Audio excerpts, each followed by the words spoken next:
vana vedu vanobva muno Zimunyamarange tovasimudzira vanogona kuti vatiisire Zimunyamarange pamepu vanotarisa kuti apa pane chinhu chisina kuitwa zvakanaka chinoda kugadziriswa. Apa chikoro vana vari kufamba for more than 5 kilometers zvinoda kugadziriswa. Apa panoda kuti magetsi agadziriswe.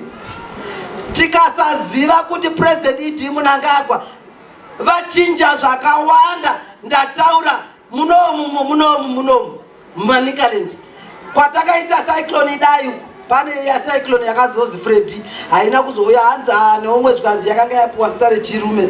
Hino varume havanyatsowimbika but tinotenda kuti kana vakavapa yakatipfuura ikazouya isina hasha. Asi cyclone idai munoziva zvayakaita kuChimani-mani nekuChipingo.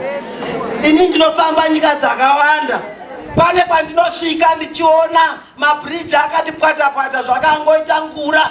Wobvunza pachingoita detour, wobvunza kuti apa chisvika icyclone yakauya 10 years ago. VaMnangagwa nekuti vanogona kushanda nenyika dzese dzakawanda. VaMnangagwa vanoti we are an enemy to none, we are a friend to all.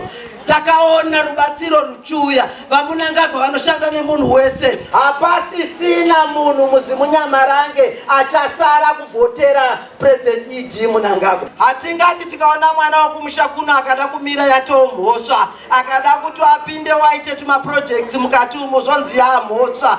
Tese tinoti ngatiuyei tidzokesere back to the community yakatigutsa.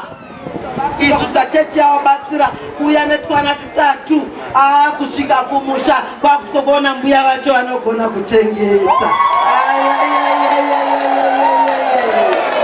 Vanava tinovada, tinovachengeta. Ndinomhanya ndichimhaisa mainyakwedzwa seWomen's League kuti dai mangoramba muchitarisa kuti vana vakura zvakanaka.